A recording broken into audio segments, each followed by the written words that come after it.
Résidence des Boynton à New Jersey, USA, 1937.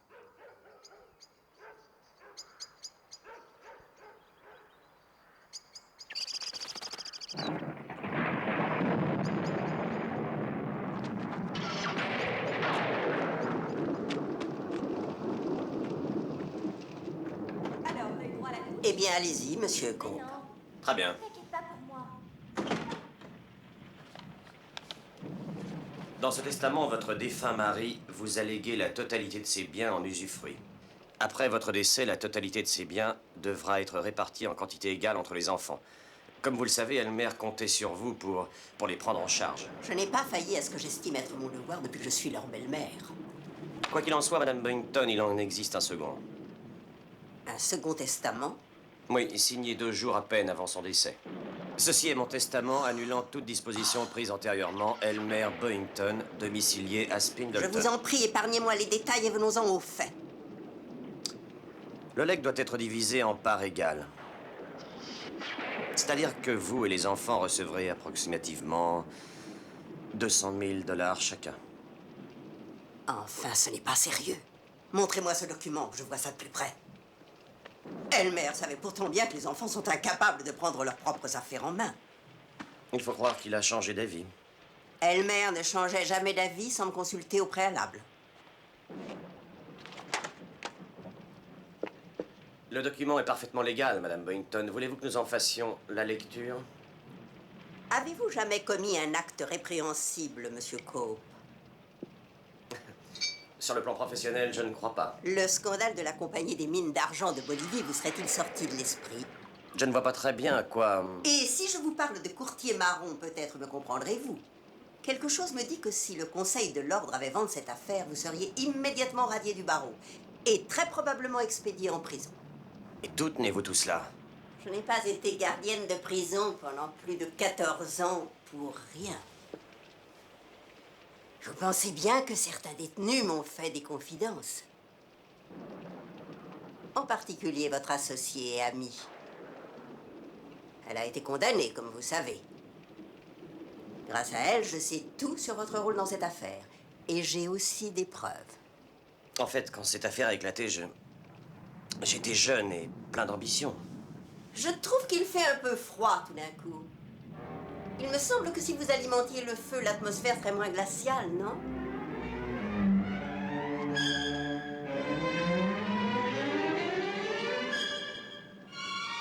Allez.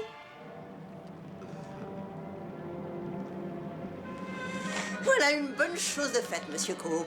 Maintenant, nous allons pouvoir appeler les enfants.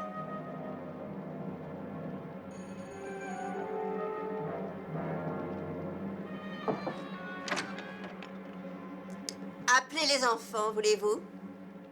À mes très chers enfants Lennox, Carole, Raymond et Geneviève, je choisis comme tutrice la douce et aimante Emily Boynton. Et à ma femme Emily Boynton, je lègue la totalité de mes biens en usufruit. À son décès, le présent legs sera réparti entre mes chers enfants susmentionnés, en proportion égale. Non. Mais vous êtes sûr que ce testament... C'est impossible. C'est incroyable.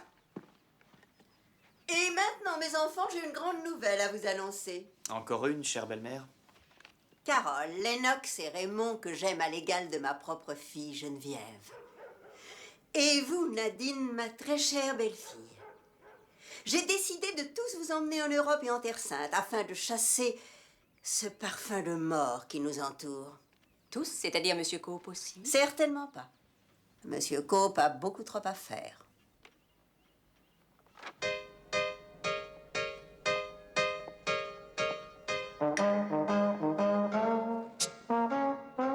Souris. Voilà. Allez, viens.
Oui, comme ça.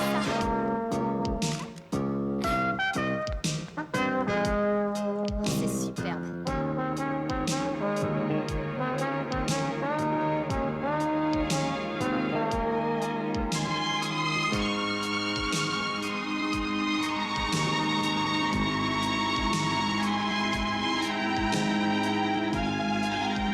Ah, cette lumière. Ah oui, c'est vrai.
Nadine, voulez-vous me donner mes gouttes? Nadine, ma digitaline. Oui, mère.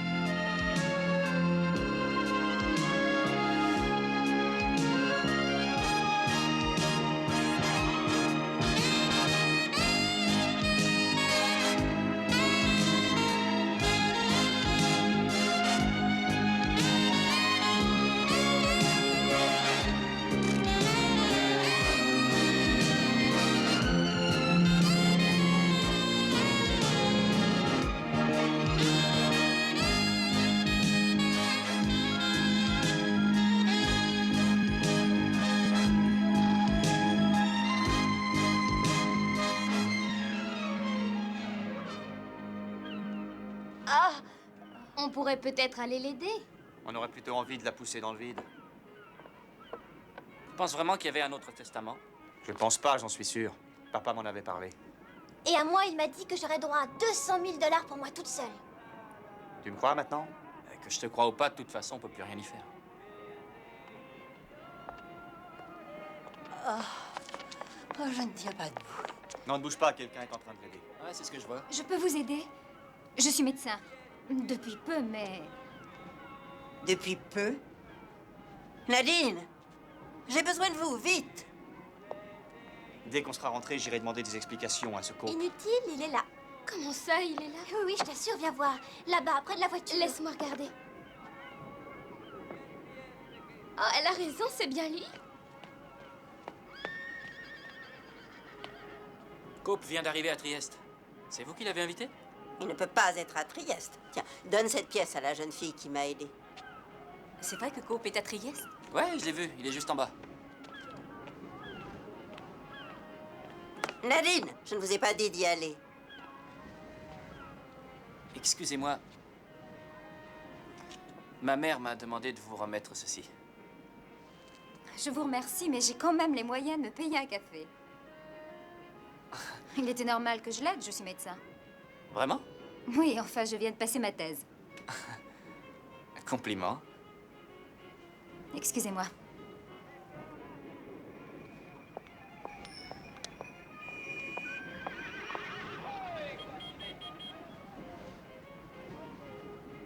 Franchement, mademoiselle Quinton, voulez-vous me dire à quoi sert d'engager un guide s'il se trompe tout le temps? Vous savez, cher ami, en matière de date, il est facile de se tromper. Confondre le style roman avec le gothique n'est pas une erreur, c'est de l'ignorance. Mais enfin, qu'est-ce que vous cherchez?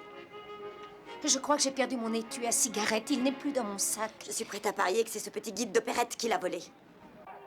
Où est-il passé? Ah! Monsieur l'agent, je veux qu'on arrête cet individu. Je suis Lady Westhall, membre du Parlement britannique. Cet homme est un voleur, vous devez l'arrêter. Signore, lei ha detto che li hanno rubato. No, signore, no, signore ha detto che... Je ne dois pas avoir une cette discussion puisque je vous dis que c'est un voleur.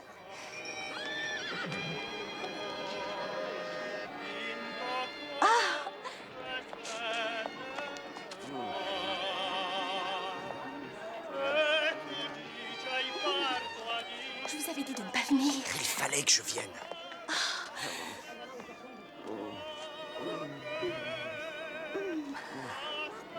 Mon mari prétend que mon beau-père a laissé un second testament, c'est vrai?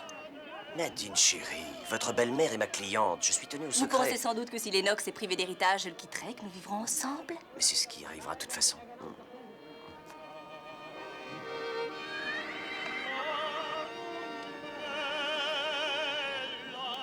À ma très chère Nadine, puissions-nous vivre ensemble pour toujours. Jefferson qui vous aime. Si Lennox voit ça, il va être fou furieux. Comment vais-je pouvoir m'en servir? Et quand il vous plaira. Vous seriez ravi qu'il apprenne notre liaison, non?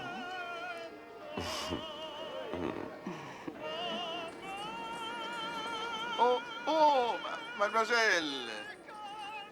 Poirot. Hercule Poirot. Oui, je vous en prie. Merci.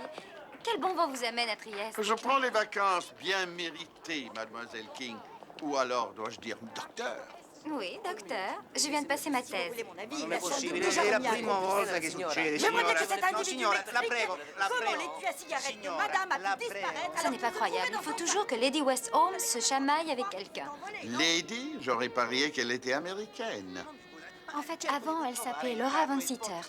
Elle a rencontré Lord West Holmes sur le bateau qui l'a ramené des États-Unis.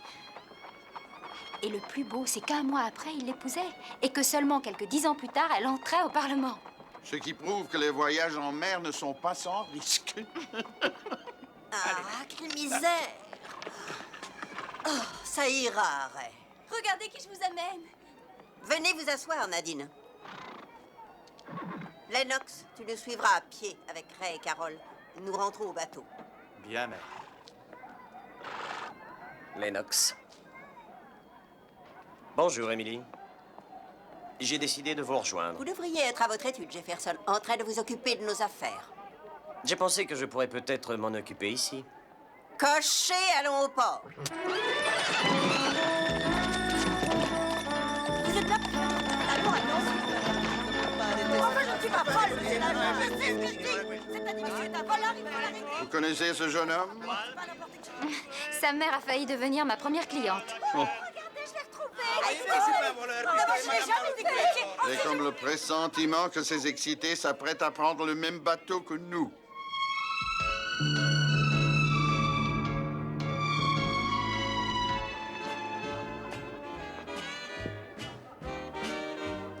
Lennox, Nadine, dépêchons-nous. Madame Bonington. Ah, qu'est-ce que vous cachez de beau là-dessous? Mais dites-moi, mais le cadavre est encore tout chaud! Bonsoir. Oh, mademoiselle Quint. J'ai cru que vous étiez noyée.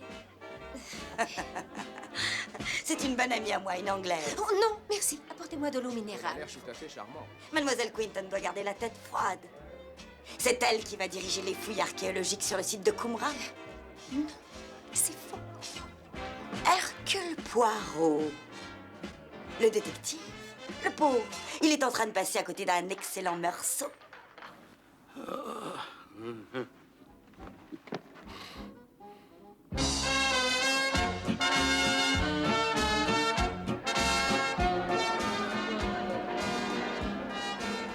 Ray, tu viens danser avec moi. Tu es fatiguée, Geneviève. Tu devrais aller te coucher. Je ne me sens pas du tout fatiguée. Alors Ray, tu viens? Il est 9 h, alors tu vas me faire le plaisir d'aller te coucher. Non. Je peux t'accompagner si tu veux. Asseyez-vous, Nadine. Cet enfant n'a pas besoin de vous pour aller se coucher. C'est vrai. Je peux très bien me débrouiller seule. Merci, Nadine.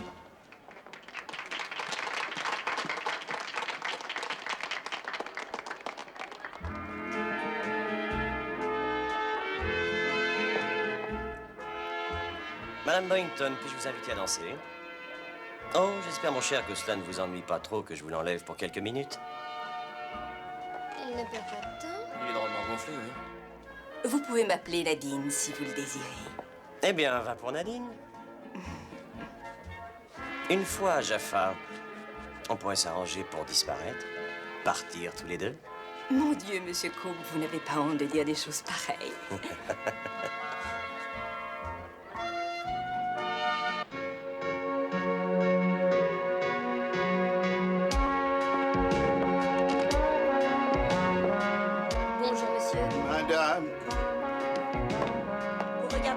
l'objectif, vous devez vous placer ainsi. Ensuite, vous procédez à la mise au point de cette façon. Et pour prendre la photo, vous appuyez là. Mais pas avant que je vous le dise. Vous êtes prêtes? 1, 2, 3. Vous avez appuyé trop tard. Ça à la perfection. Tenez, je vous rends votre bien. Merci.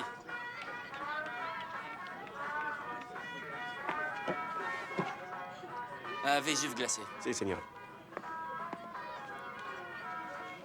Bonjour. Oh. On s'est rencontrés à Trieste. Ah oui, vous êtes anglaise? On est allé à Londres. Il a plu. C'est souvent le cas. Voilà, monsieur. Ah, très champêtre.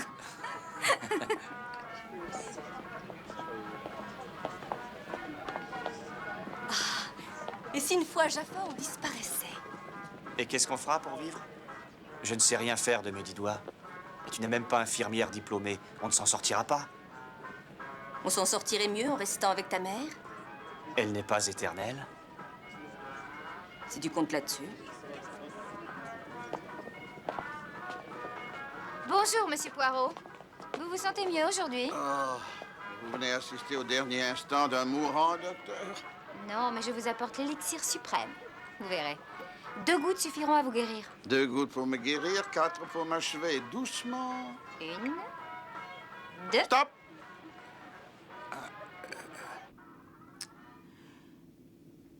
N'essayez pas de m'abuser, Jefferson. Je sais que vous êtes l'amant d'une femme mariée et que cette femme n'est autre que ma belle-fille. Dès que nous serons à Jaffa, je vous suggère donc de nous laisser là et de rentrer aux États-Unis. Ils sont au courant pour le testament. Elmer en a parlé à Lennox, qui en a parlé aux autres. Vous feriez mieux de leur donner leur part, croyez-moi. Qu'ils en profitent pendant qu'ils sont encore jeunes. J'ai passé 14 ans à l'ombre, alors un de plus ou de moins. Comme gardienne. Je n'en étais pas moins en prison. J'ai l'habitude de la prison. Vous, non. Elmer n'a jamais fait d'autre testament, sachez-le, jamais. Et laissez ma famille tranquille. J'ai commis dans ma vie pas mal d'actes répréhensibles, comme vous savez. Mais aujourd'hui, aussi curieux que cela puisse paraître, je ne suis pas le dernier à en être surpris. J'ai l'intention de me conduire en honnête homme. Car je veux que ces enfants prennent un bon départ dans la vie. Vous avez peut-être raison. Je suis navrée, je n'aurais pas dû le prendre sur ce ton. Oh. Mais j'y pense. Qu'est-ce que vous diriez de dîner avec nous? Ah. D'une certaine façon, vous êtes de la famille, alors quoi de plus normal? C'est vraiment extrêmement gentil à vous. Vous verrez, tout s'arrangera. Oh, j'en suis sûre. Maintenant, si vous le voulez bien, je vais me reposer. Ah. Bien sûr. À ce soir.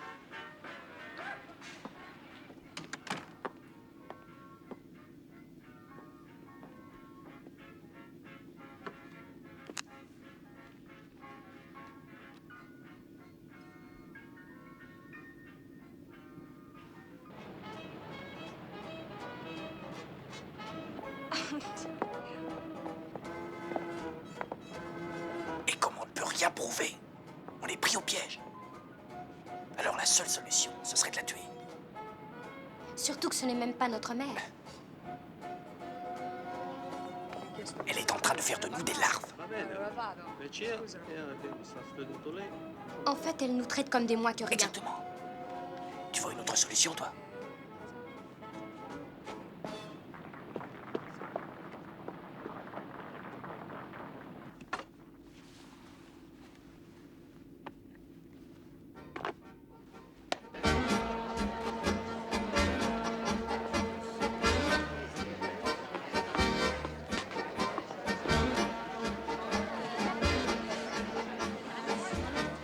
Oui, personnellement, j'ai toujours... Oh, monsieur Poirot, vous vous êtes enfin décidé à venir nous rejoindre à la table du capitaine. Oui. Oh, ces Américains sont d'un commun. Savez-vous, monsieur Poirot, que j'ai quelquefois honte de mes compatriotes? N'êtes-vous pas britannique à présent, Lady Westholm? Et en plus membre de Parlement, ce qui est vraiment exceptionnel. Je suis britannique depuis 10 ans, monsieur. Oui. D'ailleurs, je me sens un peu comme la brebis égarée qui aurait, disons, rejoint son troupeau. Oh, madame! Un magnum de cristal Paul Roederer, 1928. Certainement, madame. En l'honneur de notre toute dernière soirée à bord. Lennox, chérie, j'ai dû oublier ma montre dans la cabine. Tu vas me la chercher, tu veux? Tout de suite, chérie. Ah, Nadine, quelquefois je me demande vraiment où vous avez la tête. Voilà Cope. C'est Mère qui l'a invité. T'en es sûr? Bonsoir tout le monde. Cher Jefferson. Bonsoir, Jefferson. Bonsoir, Jefferson. Ravissante. Exquis. Non, je vais le faire. Servir son propre vin porte bonheur, dit-on. Ta coupe, Carole. Pas trop, s'il vous plaît. Est-ce que vous chaloupez? C'est quoi, ça? Le boogie-woogie. Oh! La dernière fois que je m'y suis risquée, je me suis étalée tout mon long. Jefferson, votre coupe. Non, pas possible. Ça vous étonne? C'est pourtant pas ce qu'il y a de plus facile à danser. Je sais que certains musiciens restent après l'heure. Enfin, je veux dire après que les empaillés soient partis se coucher. À cette heure-là, ils sont vraiment déchaînés. Ils swingent comme des dieux. Alors, si vous voulez, ce soir, on pourrait peut-être... Je serais ravie de chalouper avec vous, Monsieur Boyton. Merci. Jefferson. Merci à vous. C'est une excellente idée. Ah, merci. Eh bien, à plus tard. Ouais. Ray. Ta coupe. Attention que ça ne déborde pas. Tenez, ma chère. Merci. Oh, il en met du temps. Lennox n'est toujours pas là. Ah, il ne veut pas tarder. On s'en passera. Debout.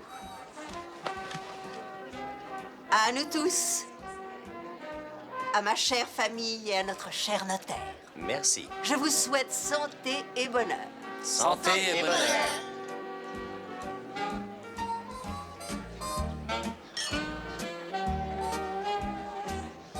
Espèce de salaud! Je savais que sa présence ne pouvait nous causer que des ennuis. Non! Séparez-les! Quelle honte! C'est à n'y rien comprendre. Il est si bien élevé, un jeune et si discret. Oh non. À ma très chère Nadine, puissions-nous vivre ensemble pour toujours? Lennox, un peu de tenue, voyons. Ta conduite est indigne d'un gentleman.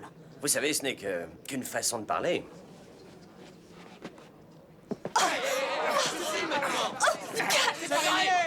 Je vous en prie, messieurs.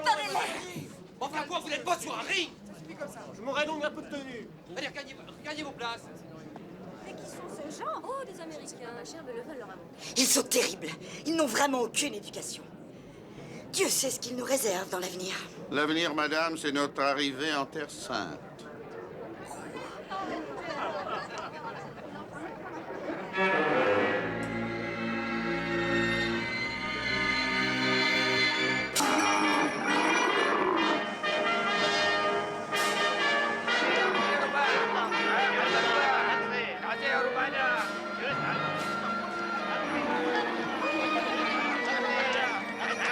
Par ici, Dr. King. Je me suis enragé pour éviter quelques formalités. Arrangé? Bakshish, vous connaissez le mot?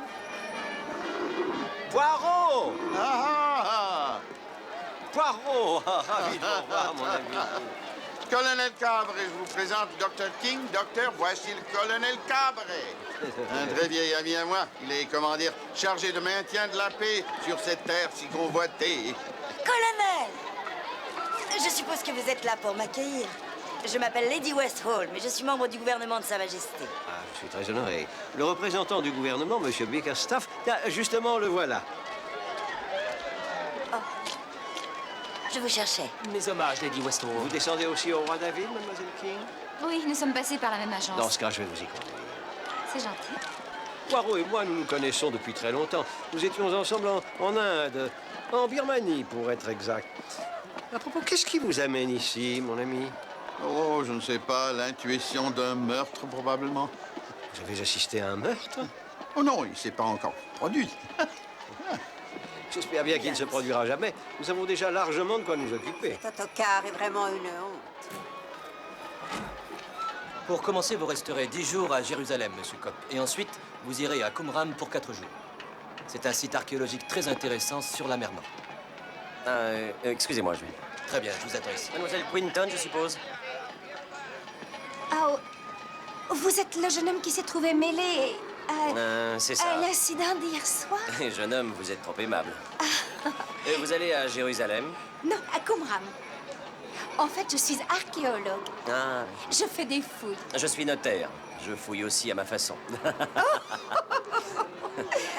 Vous êtes archéologue depuis longtemps? Environ 10 ans. Depuis que j'ai C'est, je m'en occupe, Nadine. Jefferson! Veuillez m'excuser. Il serait préférable que vous preniez vos distances par rapport à nous pendant un temps. Pour ne rien vous cacher, ma chère Émilie, je viens justement de m'arranger Chargez pour les ne pas aller à bagages. Jérusalem. J'ai l'intention de me rendre à Qumran afin de procéder à certaines fouilles. Savez-vous, Jefferson, que de fouiller trop profondément peut être dangereux?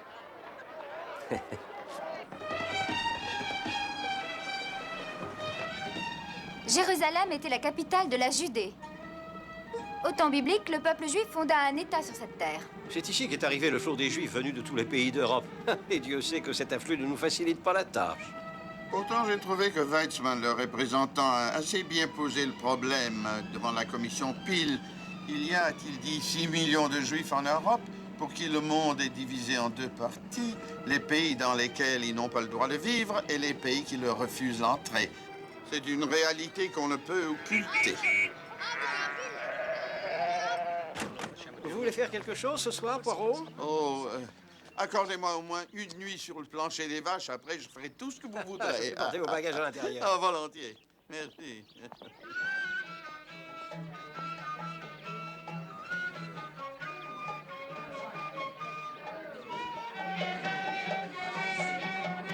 n'est pas la jeune fille qui était sur le bateau?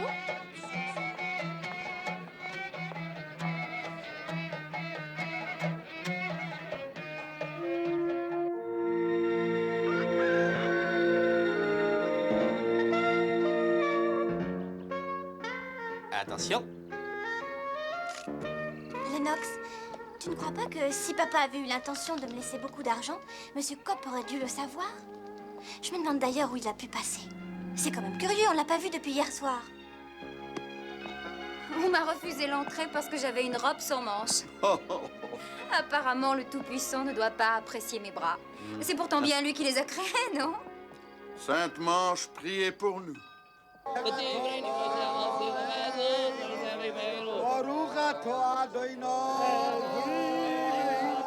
Comme c'est pittoresque. Une telle ferveur, mon Dieu. Jeune homme, appuyez là. Quand je vous le dirai.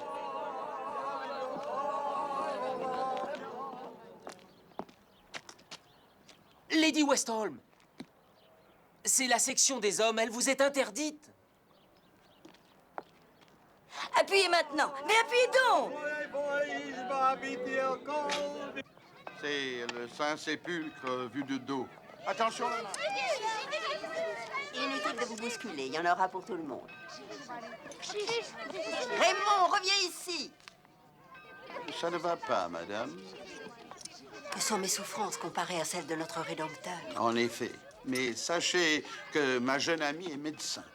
Bonjour. On peut se voir ce soir, après dîner?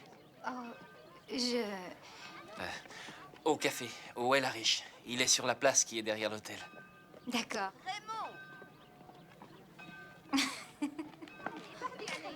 Où sont passés Nadine et Lennox? Souris, allez. Tu vas pas me dire que tu penses encore à cette histoire avec Jefferson.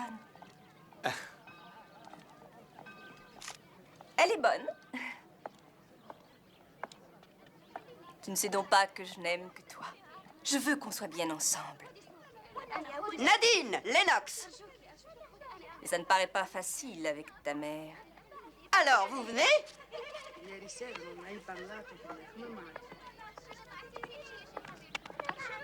Nous avons encore beaucoup à voir. Peut-être à bientôt, Monsieur Poirot. Au revoir, madame. Allons-y. À ce soir. Tu viens, Lennox? Où étiez-vous donc? Vous savez pourtant qu'il est pénible de courir à droite et à gauche pour vous chercher. L'imposante mère poule et ses poussins. C'est un monstre. Seriez-vous en train de perdre un peu votre objectivité, docteur? Oh! Venez!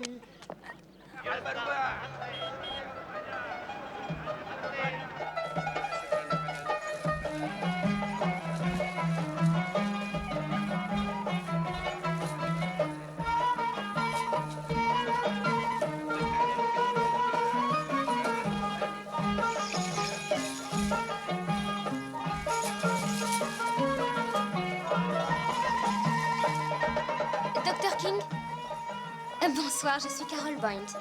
Raymond vous prie de l'excuser, il ne viendra pas. Honnêtement, je dois dire que je m'y attendais un peu. Il comptait venir, mais il ne se sentait pas bien. Ma belle-mère lui a fait une scène. À cause de moi? Avant que ma belle-mère se marie avec mon père, elle était gardienne dans une prison. Mon père en était le directeur et il l'a épousée. Seulement, elle continue de jouer les gardiennes avec nous. Quel âge avez-vous? 22 ans. Et Raymond en a 23. Vous pourriez être autonome. On ne saurait pas se débrouiller. On n'a rien. C'est un peu difficile à comprendre, mais c'est comme ça. Je crois au contraire que je comprends très bien. Je vous en prie. Il ne faut pas en vouloir à Ray. Il aimerait tellement vous revoir.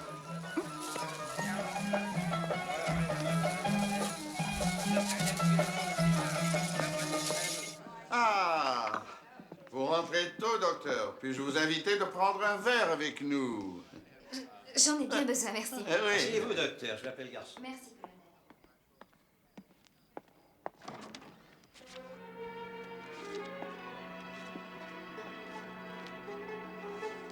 Si j'accepte de vous donner autant d'argent, c'est que je tiens à ce que le travail soit fait proprement. Vous êtes bien sûr que c'est le tarif habituel pour ce genre de service?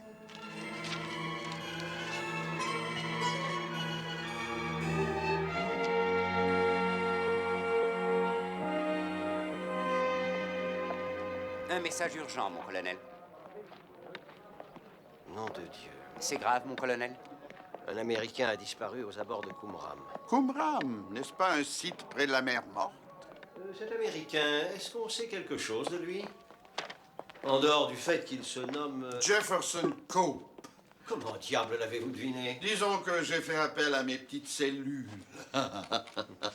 En outre, ce Cope me m'est pas tout à fait inconnu, alors je peux vous aider à le chercher, si vous voulez. Si je le veux. Bonjour, monsieur Poirot. Ah, bonjour, docteur.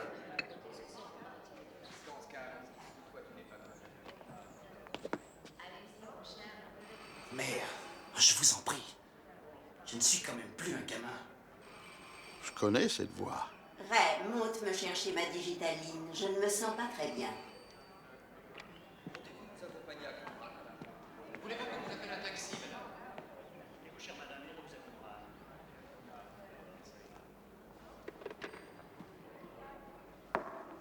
Madame Boyton, vous faites tout pour empêcher votre fils et votre fille d'être amis avec moi.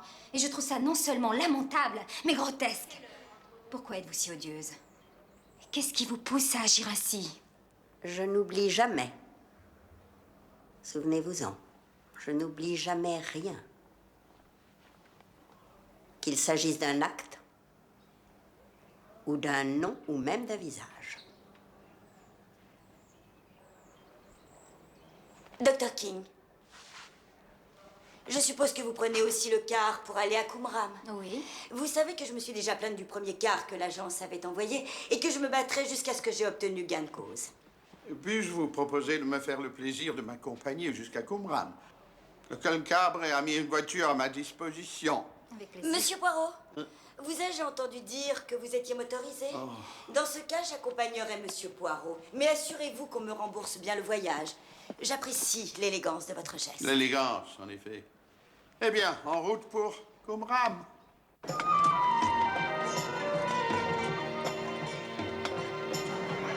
Si vous saviez à quel point je me fais une joie de poser le pied dans ce désert, d'admirer ces étendues de sable, sa faune locale. J'espère que j'ai apporté suffisamment de pellicules. Il y a tellement de photographies intéressantes à faire ici.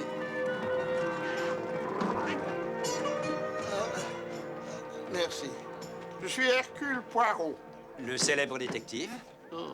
Je m'appelle Hillet, monsieur. Ah oui. Au fond, nous faisons un peu le même métier, puisque nous passons notre temps à résoudre des énigmes à partir d'éléments disparates. Vous avez de nouveau de ce que concerne M. Cope? Non, toujours rien, hélas.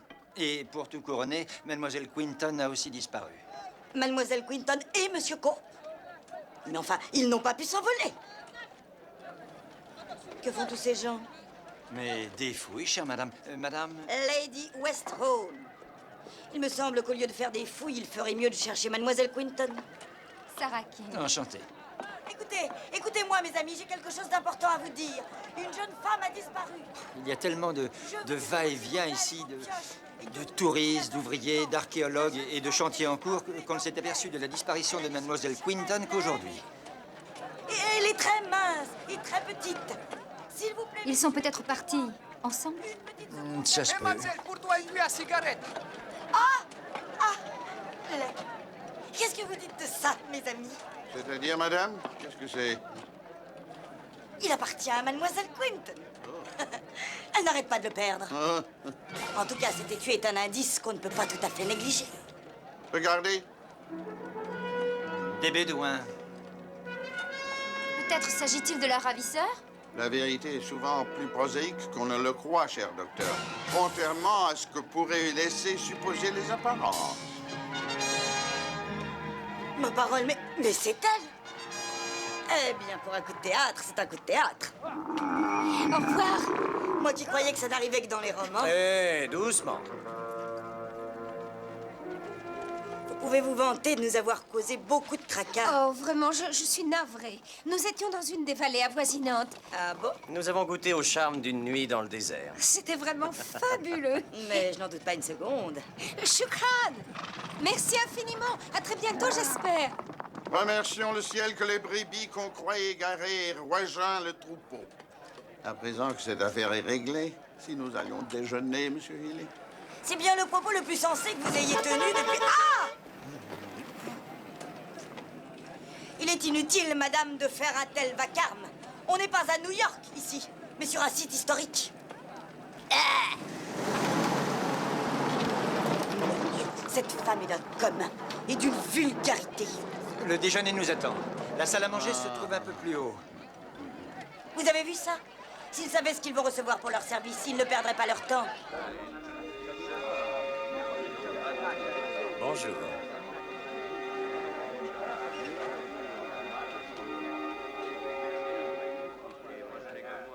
Je n'ai pas cessé de penser à vous. Je sais bien qu'après si peu de temps, ça paraît un peu absurde, mais je crois que je suis amoureux de vous. Dans ce cas, vous feriez bien d'apprendre à être un peu moins dépendant de votre mère. Et à vous conduire comme un homme. J'ai hâte de voir. Vous ne croyez pas? Ils ont bien pu nous mijoter. Au fond, je ne suis jamais aussi heureux que devant un bon steak frites. C'est du mouton, pas de chance. Ce déjeuner est excellent, vous ne trouvez pas? Enfin, compte tenu J'espère au des moins que conditions l'eau dans minérale lesquelles est elle une préparée. bonne année. Poirot! Serait-ce? Monsieur Poirot. Poirot! Ah! Étant donné que je n'ai pas d'énigme de me mettre sous la dent, le colonel Cabre s'est proposé de me faire visiter Saint-Jean-d'Acre cet après-midi. Dans ce cas, il va falloir que je me débrouille sans vous, Monsieur Poirot. Oh, vous vous débrouillerez très bien. Allez, les petits devant, les grands derrière. Parfait. J'arrive, Cabret. Oh, excusez-moi. Oh, je vous demande pardon. Oh là là. Oh, je suis désolé. Désolé, mon œil. Au revoir. Dites-moi, que diriez-vous d'une petite balade, les enfants? Il me semble que cela vous fera le plus grand bien d'être séparés de moi. Un petit sourire. Dites cheese! Cheese! Lennox n'aura qu'à m'installer un fauteuil juste devant ma tante. Et Nadine me préparera ma digitaline. Je n'ai pas envie d'aller me coucher. Et puis, pourquoi j'irai me coucher? J'ai pas sommeil. Geneviève, fais ce que je te dis. Mais je ne suis pas fatiguée. Si tu l'es, alors va te coucher et au trot. Bon, d'accord. Raymond, Oui, mère? pourquoi ne proposerais-tu pas au docteur King de venir avec vous? Tu te plais en sa compagnie, n'est-ce pas? Et pendant que tu y es, dis à Lady Weston que j'ai à lui parler, si elle veut bien m'accorder 2 secondes. Jefferson? Mère nous suggère d'aller faire une balade. Vous qui connaissez Qumran, où pensez-vous que nous devrions aller? Eh bien... dans les collines. C'est très joli par là. J'y suis allé plusieurs fois. Je vous fais confiance. Vous voulez que je vous y emmène? Mère, Du calme, je vous en prie. Il me semble que nous dépendons trop les uns des autres pour nous livrer à des enfantillages. Excusez-moi. Excusez-moi de vous déranger, docteur, mais vous plairait-il de venir vous promener avec nous? J'en serais absolument ravie. Je n'ai jamais cru au bienfait de la marche après le déjeuner. Je vais donc aller travailler dans ma tente. Oh, à propos, ma belle-mère aimerait vous parler quand vous aurez un moment, Lady Westholm. Me parler? On y va? Oui, c'est vrai. Tu ne viens pas te promener avec nous?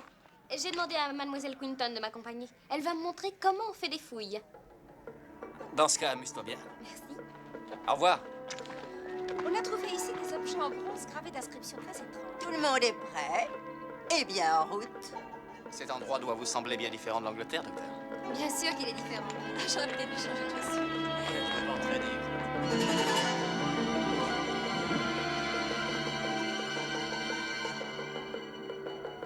Chiche. D'accord, mais on parie combien qu'il y J'en ai a? assez vu. Allez, allez, donne-moi un chiffre. Qu'est-ce qu'il y a, Lennox? Je redescends. Vous ne vous sentez pas bien? Oh, le safe fait sa crise. Oh, mais c'est pas gentil de se moquer de son petit mari.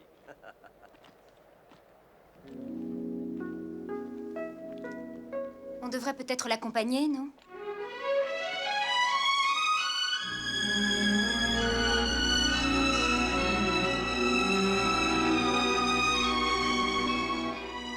Tu m'as bien dit de me conduire comme un homme.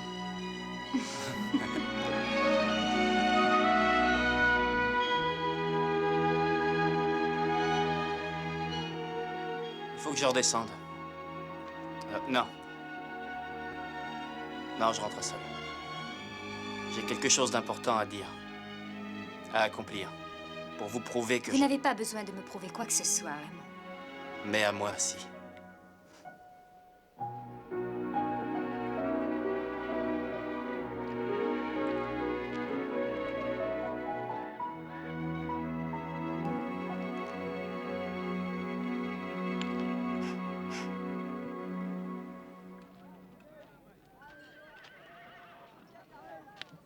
Mais où sont-ils tous? Ah, ils sont partis par là, il me semble. Du côté du chantier, certainement. Viens, j'ai quelque chose à te dire.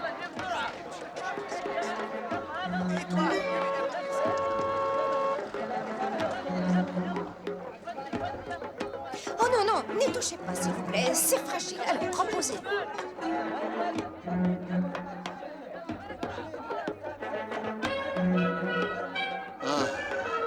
Merci infiniment, mon cher colonel.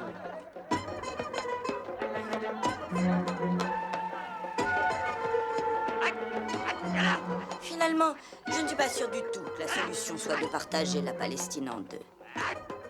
Vous ne pensez pas qu'on aurait dû la laisser aux Turcs? J'avoue que je ne me suis jamais réellement penchée sur la question.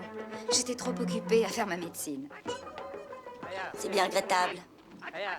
Un voyage n'est jamais aussi enrichissant que lorsqu'on s'y est préparé. Cela dit, il me semble que les Britanniques... Excusez-moi un moment, s'il vous plaît.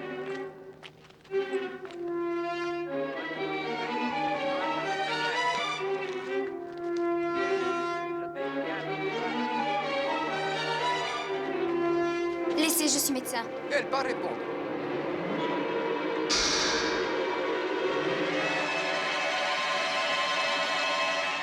Je vais te le régler. Mais attends, j'en ai pour une seconde. S'il vous plaît. S'il vous plaît. Qu'est-ce qu'elle veut?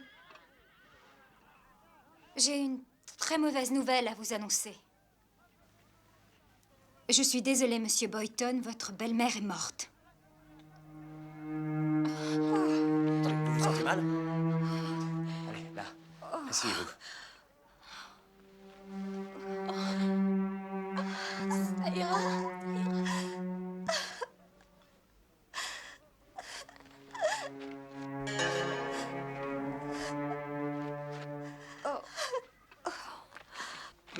Mais je lui ai parlé il y a à peine une heure. Elle ne peut pas être morte.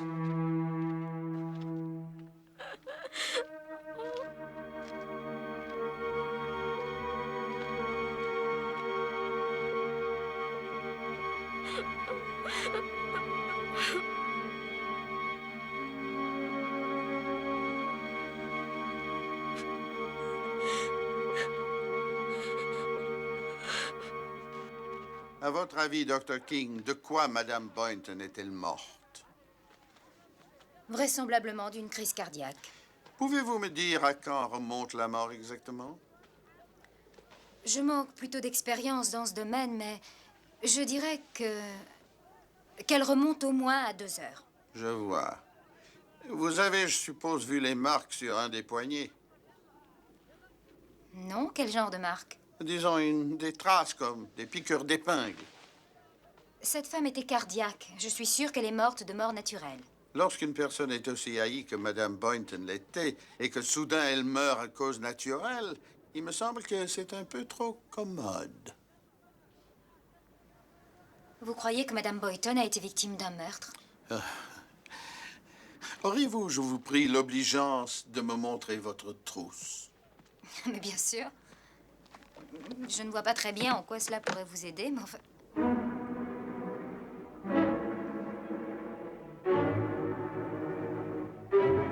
Elle a été fouillée, ça ne fait aucun doute.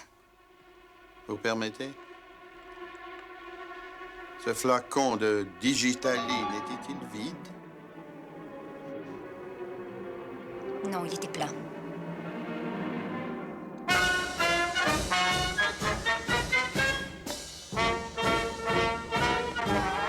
Franchement, mon cher Poirot, êtes-vous bien sûr de ne pas être le jouet d'une certaine déformation professionnelle? Pourquoi verrais-je là le crime où il n'y en a pas? Voulez-vous me le dire? Elle avait tout contre elle. L'âge, la maladie, la fatigue, la chaleur. Ouais, Et sans évidemment, doute, il y a cette piqûre au poignet, le fait que sa famille la précisément. haïssait. Mais elle a très bien pu dépasser la dose prescrite en prenant son remède. Sûrement pas, car elle le prenait toujours dilué dans l'eau. Et c'est sa belle-fille qui lui préparait en lui donnant à Ce chaque qui veut fois. dire que pour vous, elle est suspecte. Mais mon cher colonel, pour moi, tout le monde est suspect. Je ne conteste en rien le bien fondé de vos soupçons, mais que faire? Après tout, ce médecin, le docteur King, ne soutient-elle pas qu'il s'agit d'une mort naturelle? Je suis convaincu que Madame Boynton a été assassinée. Seriez-vous capable de m'en fournir la preuve? Non seulement je peux vous le fournir, mais je peux démasquer le coupable. Mon cher, vous êtes en vacances, je ne me sens pas le droit de vous demander un tel sacrifice. Rendre service à un ami, ce n'est jamais un sacrifice. Vous nous donneriez des éléments qui se tiennent? Je ne peux rien vous promettre de tel, mais je peux au moins vous dire qui est l'assassin. Combien de temps vous faudra-t-il? Vous comprenez, je ne peux pas garder ces gens ici indéfiniment. Une fois qu'ils auront vu tout ce qu'il y a à voir, ils voudront rentrer chez eux. Je vous livrerai la vérité dans 2 jours. Parfait, très bien. Dans 48 heures, c'est-à-dire le jour même de la réception donnée en l'honneur du couronnement. Vous semblez bien sûr de vous. Si je le suis, c'est que j'ai l'expérience que les gens parlent trop. Et que donc, ils se trahissent toujours. Et pourquoi? Parce qu'il est plus facile de retenir des faits que d'affabuler. Mais évidemment, tout le monde n'a pas le génie de savoir écouter.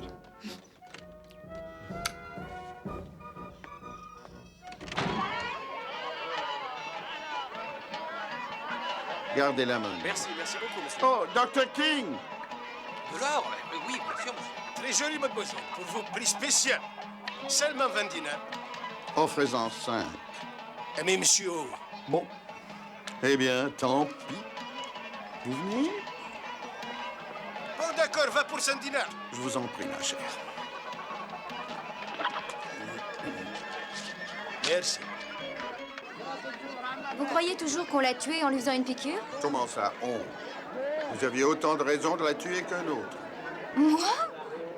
N'avez-vous pas traité Madame Boynton de odieuse l'autre jour dans le hall de l'hôtel? Je trouvais son attitude insupportable. Qu'a-t-elle répondu exactement? En fait, tout ce qu'elle a dit, c'est...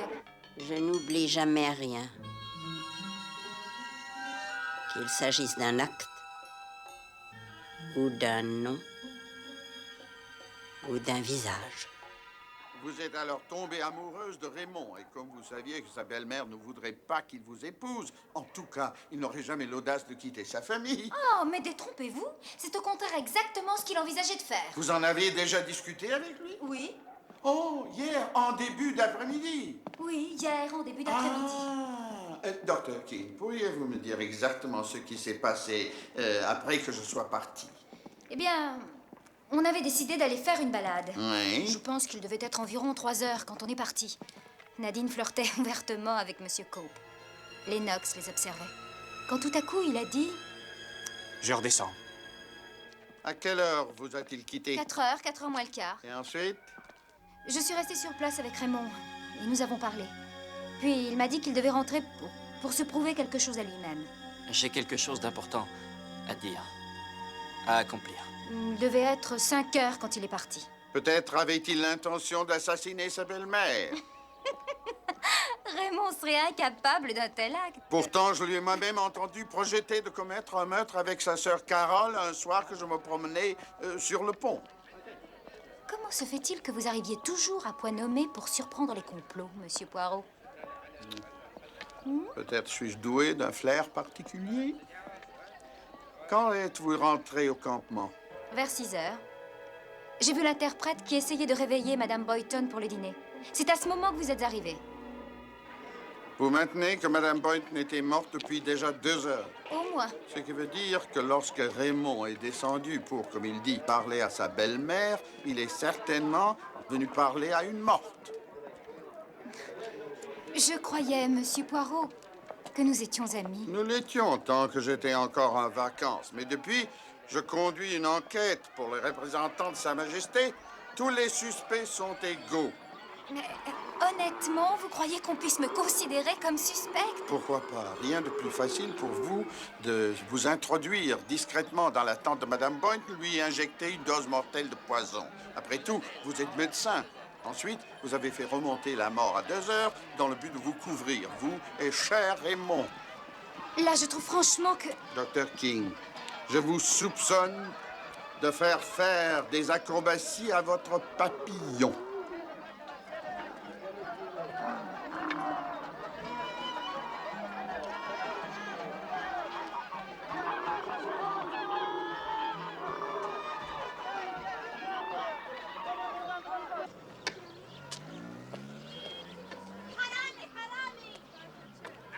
Ah.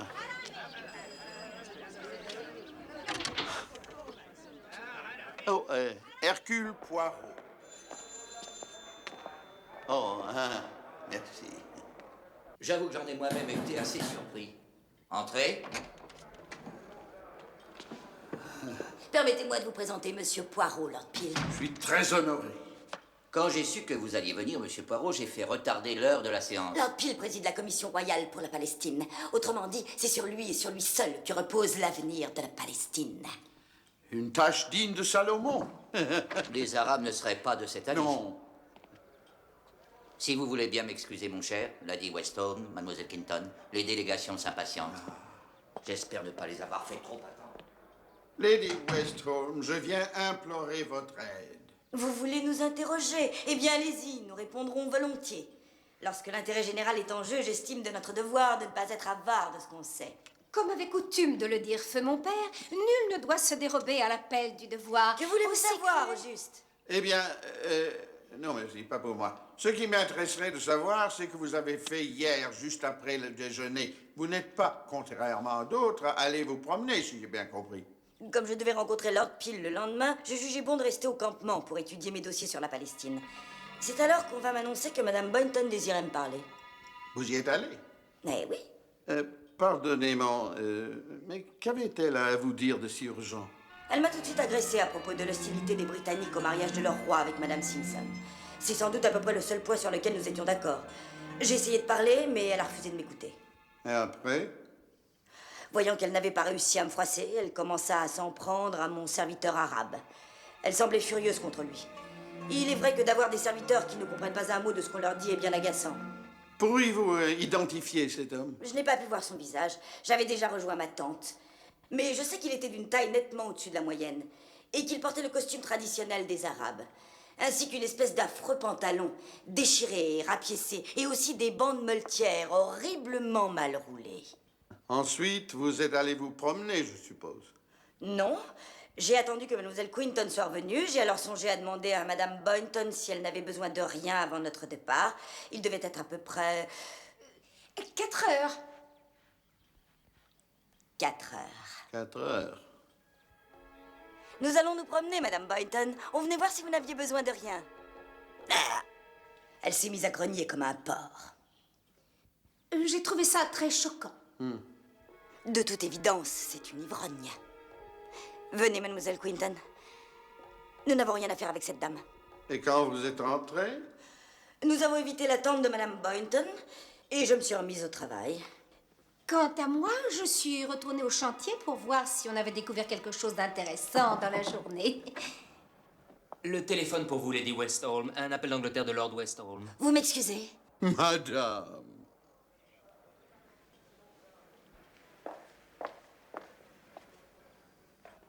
J'espère que la ligne est moins mauvaise. Un appel, tout ce qu'il y a de plus providentiel. Et vous avez vu Madame Boynton parler à ce serviteur arabe? J'ai bien vu quelqu'un vêtu de blanc s'approcher d'elle. J'avais le soleil dans les yeux, mais j'ai pensé qu'il s'agissait peut-être de... Eh ben, du chèque qui nous a ramené l'autre jour. Et puis, l'idée m'a paru absurde. Ah bon? Et après? Après, j'ai rejoint Carol Boynton. Eh bien, je vous remercie de ce précieux témoignage, mademoiselle. J'avais autre chose à vous dire. Oh? Oui, mais j'ai totalement oublié ce que c'était. Si des fois la mémoire vous revenez, surtout n'hésitez pas à venir me trouver. Oh, Monsieur Cope et moi, nous comptons aller à Petra. Petra? Ah, la fameuse ville rose et l'ancienne capitale de... Oui. Des roses, c'est ça, j'y suis. Une chose qui a à voir avec des roses? Des roses, de l'insecticide, un pulvérisateur, une seringue. Une seringue? Hier, au moment où je rentrais au campement, j'ai aperçu une petite boîte en fer. Je l'ai ramassée et en l'ouvrant, j'y ai trouvé une seringue hypodermique. Savez-vous à qui elle appartenait? Oui, à Carol Boynton.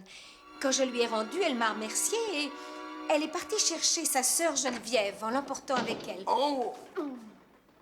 Le colonel Carberry a appelé. Il exige que nous restions tous à Jérusalem. Oui, pas plus qu'un jour ou deux, madame. Mais pourquoi? Vous n'allez pas me dire que vous iriez jusqu'à croire que j'ai pu tuer cette vieille harpie, quand même. Je suis vraiment navré, mais j'estime que dès l'instant où on m'a confié une enquête, c'est à Franchement, moi... Monsieur Poirot, vous me décevez beaucoup. Allons, ma chère, ne restez pas là. Ah.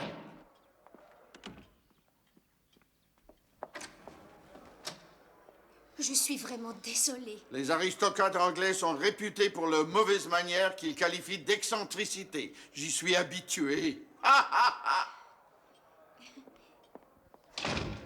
Cul sec. À ta santé. Veux-tu qu'on aille se promener? Je prendrai aussi un peu ça. Ça y est, le voilà. Le colonel Carberry nous a dit que vous vouliez nous parler. En effet, car j'enquête sur la mort de Madame Boynton. À quoi sert de faire une enquête puisqu'elle est morte de mort naturelle? Je ne le crois pas. Hein. J'aimerais bavarder avec votre mari, si vous le permettez. J'ai bien envie d'appeler le consulat. C'est votre droit, surtout si vous êtes opposé à Mais ce non. qui, J'attends dans le hall. Merci infiniment. Mais oui, de toute façon, vous avez mon adresse.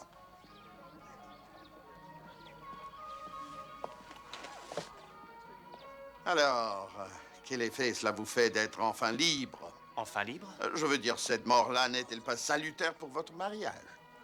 Vous ne croyez pas que vous y allez un peu fort? Je peux vous parler du jour de Dans ça. ce cas, parlons-en.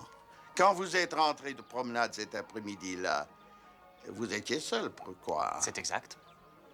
Et à quelle heure pensez-vous être arrivé au campement? Peu après 4 heures. J'ai fait un crochet par la tente de Geneviève et elle dormait. Et qu'avez-vous dit à votre belle-mère exactement? Elle m'a fait remarquer que je rentrais tôt, alors je lui ai répondu que je supportais mal la chaleur. Est-ce tout? Non, elle m'a demandé l'heure exacte car sa montre s'était arrêtée. Je lui ai retiré du poignet et je l'ai remontée après l'avoir remise à l'heure. Qu'était? 4h15. Et après? Après, je lui ai demandé si elle n'avait besoin de rien et elle m'a dit que non, qu'elle se sentait plutôt fatiguée. Alors je l'ai quittée et je suis allé rejoindre Carole et Geneviève sur le chantier des fouilles. Elle ne vous a pas parlé d'une querelle qu'elle aurait eue avec un serviteur? Non, elle ne m'a rien dit de tel. Et vous n'avez vu aucun des serviteurs arabes rôder alentour? Je n'ai vu personne, excepté Non. sur le chantier, bien sûr. Oui, bien sûr. Eh bien, je vous remercie infiniment, Monsieur Boynton. Si vous le permettez, j'aimerais maintenant discuter avec votre femme.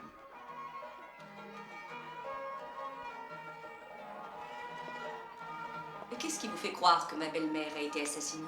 Si j'en juge par tout ce que j'ai entendu sur elle, je m'étonne surtout qu'on ne l'ait pas tuée plus tôt. Je ne regrette pas du tout sa mort. Mais je m'en rends responsable. Ma vie conjugale n'a pas été des plus heureuses, c'est le moins qu'on puisse dire. Quand j'ai débarqué chez eux, je n'étais qu'une pauvre fille qui espérait terminer ses études d'infirmière en servant de garde malade à une vieille dame. Et puis, je suis tombée amoureuse de Lennox. Madame Bogton, lorsqu'elle l'a su, n'a finalement bien voulu que je l'épouse qu'à condition que nous vivions chez elle. J'ai accepté, pensant que ce serait provisoire. C'était sous-estimer l'emprise qu'elle avait sur mon mari. Ce qui fait que j'ai fini par prendre une décision. Quand exactement avez-vous pris cette décision? Au cours de l'après-midi où ma belle-mère est morte. Il faut que j'aille prévenir Emily. J'avais décidé de quitter Lennox pour une vieille passion, Jefferson Cope. Oh, une passion peut-être, mais vieille, j'en doute fort. Et continuez. J'ai dû rentrer au campement environ 10 minutes après Lennox. Vers 4h30. Je tenais à lui annoncer la nouvelle sans plus attendre. Quoi, avant même d'en parler à votre mari? Comment a-t-elle réagi? Oh, elle l'a très mal pris. Elle s'est mise à m'insulter, alors je l'ai quittée pour rejoindre les autres. Croyez-vous que le choc provoqué par cette nouvelle ait pu entraîner sa mort? Quand avez-vous fait part de votre décision à votre mari? Un peu plus tard, sur le chantier des fouilles. Dites-moi, est-ce que par hasard vous possédez une seringue hypodermique? J'en ai toujours une dans ma trousse à pharmacie, mais je n'ai pas emporté à Kiran. Votre belle-mère prenait, je crois, un remède contenant de la digitaline. Je lui donnais ce remède dilué dans de l'eau. Et si elle en avait absorbé une trop forte dose? Oh, je suppose qu'elle en serait sans doute morte, mais elle faisait toujours très attention, et moi aussi. Et vous ne pensez pas que l'erreur pourrait venir du pharmacien qui l'a préparée? Ce genre d'erreur est si rare que c'est improbable. Bon, alors, de toute manière, l'analyse nous le dira bientôt. Ah, je crains fort que non, car le flacon qui contenait son remède a malheureusement été cassé quand on est venu chercher le corps.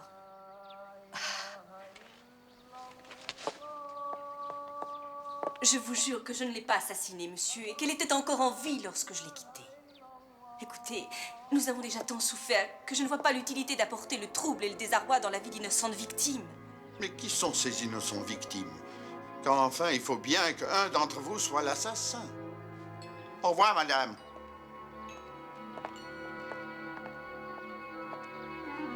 Ne t'inquiète pas, ma chérie. Chambre 21. Monsieur Cope, je croyais que le colonel Cabre vous avait instamment demandé de ne pas quitter Jérusalem. Ah, c'est exact, mais... Oui, j'ai justement le colonel Cabre en ligne, monsieur Kemp. Si vous ne trouvez pas cet hôtel à votre goût, on pourrait vous faire une petite place à la caserne. Ah, évidemment. C'est loin d'être le grand luxe, mais... Ramenez les bagages de monsieur à sa chambre, je vous prie. Non, non, maintenant que vos vêtements sont en voie de reprendre leur place dans l'armoire, j'aimerais discuter un peu. Vous savez, je n'ai vraiment rien à vous dire. Rien à me dire. Vos vacances ont pourtant été riches en événements, il me semble. Primo, vous parvenez presque à convaincre une séduisante femme de quitter son mari. Secondo, une autre jeune femme tombe sous le coup de votre charme. Et enfin, une troisième meurt. Ce qui, entre nous, vous arrange plutôt. Ma relation avec Emily Boynton, comme avec son mari, fut celle d'une collaboration longue et fructueuse. En fait, sa disparition m'afflige à double titre. La dame que j'espérais un jour épouser, suite à la fortune et à la liberté nouvellement acquise par son mari, décide de rester avec lui. J'aimerais donc bien savoir en quoi cette mort m'arrange tellement. Monsieur Cope, Madame Boynton vous a fait présenter aux enfants un testament dressé en sa faveur. Document qui a révoqué un second testament dressé en faveur des enfants. Votre indélicatesse allait être découverte quand Madame Boynton est morte, vous sauvant ainsi du scandale, de la honte. Chut, je vous en prie. Soyez sans crainte, les seuls délits qui m'intéressent sont les meurtres. Quand êtes-vous rentré au campement? Je restai encore un moment après que Nadine soit partie. Puis, voyant que Raymond et le docteur King désiraient visiblement rester seuls, je pris le chemin du retour. Lorsque j'atteins le campement, il devait être environ 5 heures. C'est là que j'ai croisé Carole qui partait rejoindre Geneviève. Ce qui vous donnait largement le temps d'entrer dans la tente du docteur King, d'y subtiliser la seringue et de mettre fin à une longue et fructueuse relation. J'ai fait bien des bêtises dans ma vie, monsieur Poirot. Et même en quantité. Mais je n'ai jamais tué personne. Ça, c'est à moi d'en juger. Je me trouve face à tant de possibilités que je me sens complètement perdu. Dans ce cas, mon cher colonel, je vous conseillerais de vous poser les questions suivantes. D'abord, sur l'heure de la mort. le docteur King dit-elle la vérité? Et si elle ment, pourquoi? Pourquoi Madame Boynton a-t-elle incité sa famille à partir en voyage? Et enfin, pourquoi est-ce Mahmoud qui le premier a essayé de réveiller Madame Boynton? En d'autres termes, comment se fait-il que les Boynton ne se sont pas chargés plus tôt? Vous voulez que j'interroge Mahmoud? Vous connaissez la langue? Et que je tâche de savoir où lui et ses compagnons étaient au moment décisif. C'est peut-être l'un d'entre eux, après tout, qu'on a vu se querellant avec Madame Boynton. Peut-être. Je vais maintenant voir le dernier suspect de notre petite liste. Le concierge m'a dit qu'ils étaient partis visiter Beth Jubrine. Je passerai vous faire mon rapport au dîner. Palpitant. Palpitant. Vous autres Anglais ne prenez jamais rien au sérieux. Le soleil ne se couche jamais sur ce qui vous amuse. Et j'espère qu'il en sera toujours de même. Quoique j'en doute sérieusement. Merci.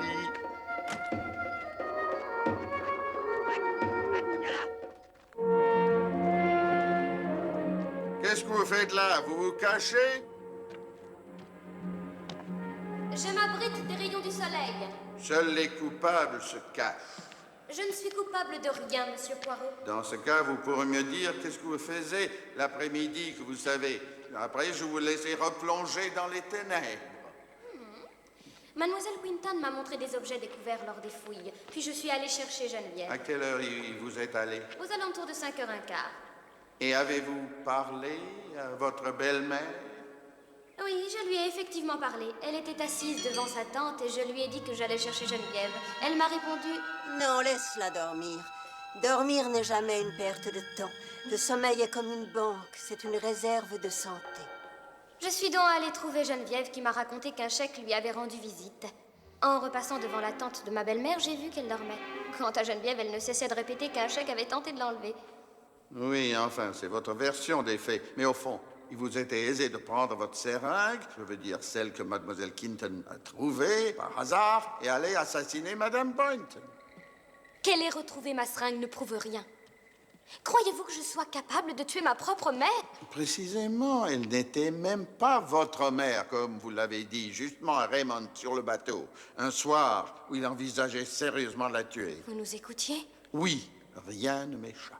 Ce n'était que folie de notre part d'y penser, mais on était désespérés. On n'en pouvait plus de l'avoir étouffée, Geneviève, ainsi que Nadine et Lennox. Alors, vous l'avez tuée? Non, on a envisagé de la tuer, mais on ne l'a pas fait. Le lendemain matin, l'idée de ce projet nous a paru grotesque, un peu comme ces histoires qu'on se raconte tout seul pour se faire peur. Je n'ai rien à voir avec sa mort. Vous me croyez, n'est-ce pas, quand je vous dis que je ne l'ai pas tuée? Ai-je suggéré que non?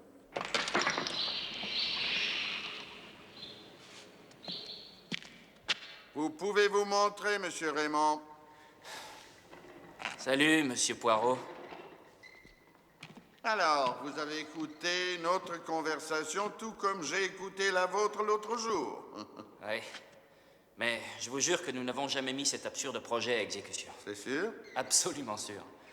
J'étais avec Mademoiselle King. On est restés ensemble un moment, puis j'ai décidé de rentrer au campement parce que j'avais quelque chose d'important à dire à ma mère. À propos de vous et du Dr. King. Exactement. Elle était folle de rage. Tu vas me faire le plaisir de ne plus revoir cette fille. Est-ce que tu m'as bien compris? Ah, j'ai rien dit. Cela n'aurait servi à rien, alors. Alors j'ai décidé d'aller faire un tour au chantier des fouilles. À quelle heure a eu lieu cette discussion avec votre belle-mère?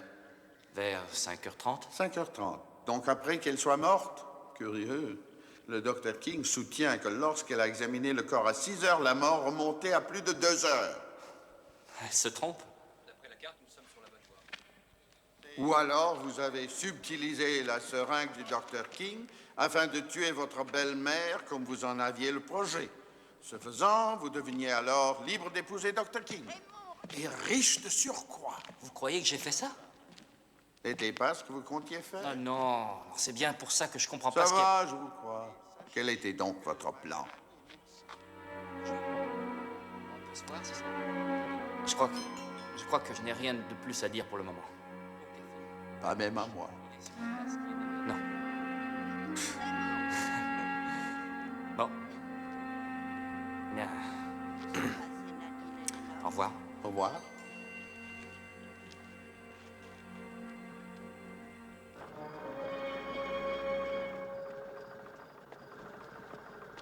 Merci. Monsieur Poirot.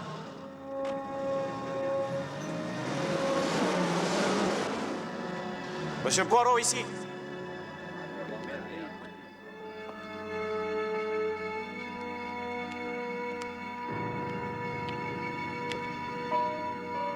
Il faut que je vous parle. Dans ce cas, approchez, monsieur, ou madame, que je puisse vous voir.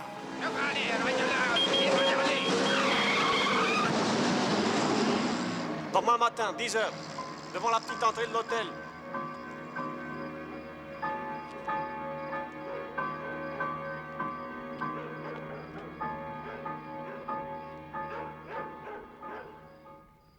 Chambre 21. Ah, bonjour, mademoiselle Quinton. Tiens, bonsoir, monsieur Poirot. Alors, où en êtes-vous de votre petite enquête? Eh bien, à vrai dire... Oh, c'est bien l'araignée la plus grosse que j'ai jamais vue. Regardez, elle regagne son terroir. N'a pas l'air très sympathique. Vous la voyez, cette araignée, mademoiselle? Oui, bien sûr. Mais vous savez, je n'ai pas peur des araignées. C'est une chance parce que lorsqu'on fait des fouilles, on en voit tout le temps. Ah. Au revoir, monsieur Poirot. Mais qu'est-ce qui se passe? Ce bouger ne mérite pas qu'on lui adresse la parole. Mon cher Poirot, je suis navré de vous avoir fait attendre. Rogers, que voici, s'est chargé du rapport des entretiens que nous avons eus avec les serviteurs arabes à Qumran. Ils ont vu quelque chose d'intéressant? Disons qu'ils ont tout vu et rien vu. Ouais, nous discuterons de ce rapport plus tard, mon colonel. Une crème de cassis, s'il vous plaît. Un whisky soda pour moi. Pour moi, ce sera... Il est temps que vous retourniez au bureau, vous êtes de service. Une petite seconde, je vous prie. Auriez-vous l'amabilité de demander à vos amis américains si par hasard... bonsoir. Ils ont des renseignements sur cette personne. Vous pouvez compter sur moi, j'ai pas mal de relations là-bas, j'y ai vécu quelque temps. Merci, Rogers, ce sera tout. Bonsoir. Colonel. Colonel Cabri, buvons, voulez-vous, à la criminologie, la plus facile des sciences. Bonsoir, monsieur Poirot. Ah, bonsoir, Geneviève, comment allez-vous? viens, tu n'as pas à lui parler. Un des Arabes, un dénommé Hassan, semble en savoir plus qu'il ne veut bien le dire. Je sais, il a demandé de me voir demain matin. Hassan? Et vous savez qui l'a tué? J'en ai bien plus qu'une vague idée, mais pour en être sûr, j'aimerais les voir tous ensemble. Demain, disons, et de préférence dans un cadre qui apporte à cette réunion une note théâtrale. Va pour demain, mais pas trop tard. C'est le bal du couronnement et j'aurai besoin de temps pour me faire beau. Ah oui. Bon, bonsoir. Il semble que votre popularité soit en baisse.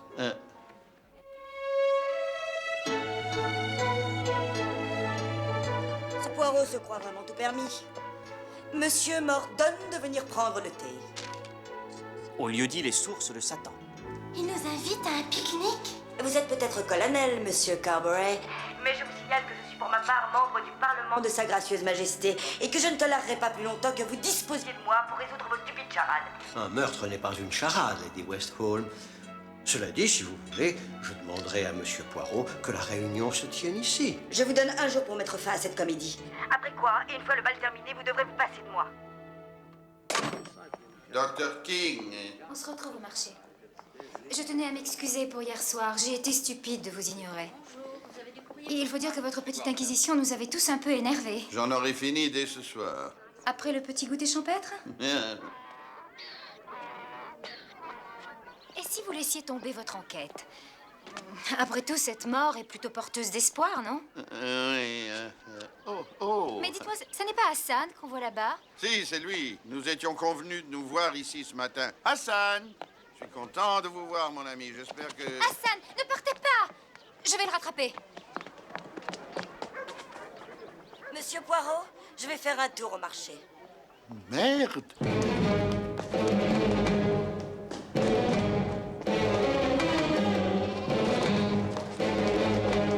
Hassan! Revenez!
Tirez en l'air!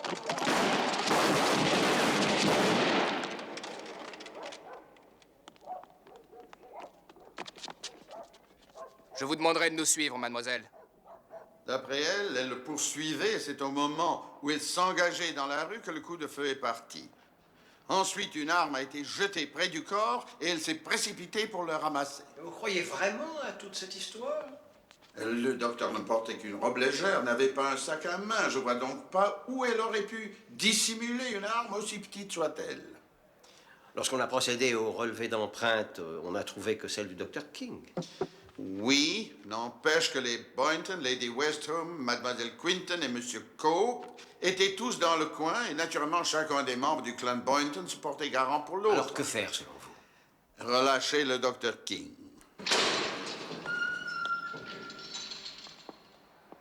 Vous êtes libre, mademoiselle. Je vous jure que je ne l'ai pas tué. Il est 2h30. Nous avons donc juste le temps de vous faire reconduire à votre hôtel. Vous n'allez pas me dire que votre petite invitation pour le thé tient toujours? Oh, mais si! Nous devons tous nous retrouver comme convenu, à Sataf, pour une petite collation. Le colonel Cabre et moi-même avons employé toute notre énergie à faire de cette petite fête une véritable réussite. C'est pourquoi je suis sûr que cet instant passé ensemble sera riche en enseignements toniques. Un peu comme si vous étiez des acteurs en train de jouer une pièce. Oui, et comme dans toute comédie, la première chose à faire est de planter le décor. Ce qui reste vrai même quand cette comédie se révèle une tragédie. Mesdames, mesdemoiselles, messieurs. Je ne comprends pas que notre armée puisse perdre son temps à de telles futilités. Le colonel Carberry m'ayant fait l'honneur de me demander conseil... Et pourquoi? Et en quel honneur vous a-t-il demandé conseil?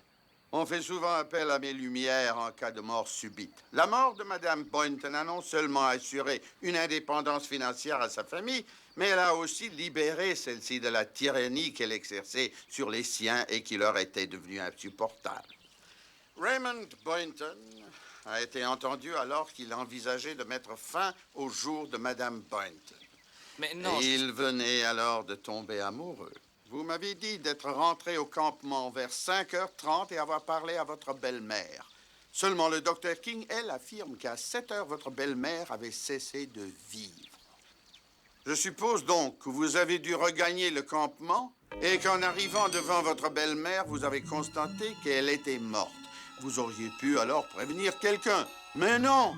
Au lieu de cela, vous avez fait comme si vous étiez en train de lui parler, puis vous vous êtes éloigné, vous comportant alors comme un coupable. Vous qui ne pouviez de toute façon être tenu pour l'assassin, puisque la mort était survenue lorsque vous avez atteint le campement depuis, disons, un certain laps de temps. En fait, vous aviez toujours en mémoire votre conversation avec votre sœur Carole sur le bateau.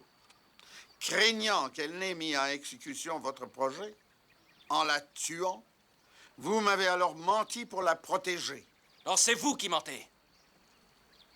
Passons maintenant au rôle qu'a joué dans cette affaire Carole Boynton. Sachant que le meurtre a été commis par injection d'une dose létale de poison, on peut supposer que la seringue prise au Dr. King était l'arme du crime. Mais voilà, il existait une autre seringue, celle trouvée par Mademoiselle Quinton et dont la propriétaire n'était autre que Carole Boynton. Eh bien, qu'avez-vous à répondre à celle-là, mademoiselle? Ce n'était pas la mienne. Pourquoi avoir dit qu'elle vous appartenait dans ce cas? Ça va, je vous crois. Calmez-vous. En fait, vous avez dit qu'elle vous appartenait parce qu'elle était l'instrument que vous et l'instigateur du complot, votre frère Raymond, aviez choisi et que vous aviez peur qu'il s'en soit servi pour assassiner Madame Boynton. C'est-à-dire qu'à votre tour, vous le protégez. D'accord, vous avez gagné. J'avoue. Comment vous êtes venu l'idée de ce projet? Je l'ai lu dans une revue de nouvelles policières, où on expliquait qu'en piquant quelqu'un avec une seringue hypodermique vide et en lui injectant de l'air, on provoquait sa mort. En vue de ce projet, vous avez donc acheté une seringue? Non, j'ai pris celle de Nadine. Mais en fait, je l'ai perdue avant de pouvoir m'en servir. Alors quand j'ai vu que ma mère était morte, j'ai immédiatement pensé que Carole avait peut-être... Enfin, bien sûr, ça m'a paru incroyable. Mais j'ai éprouvé un tel choc en la trouvant là, inerte, que... Merci, Monsieur Boynton. Vous pouvez regagner votre place.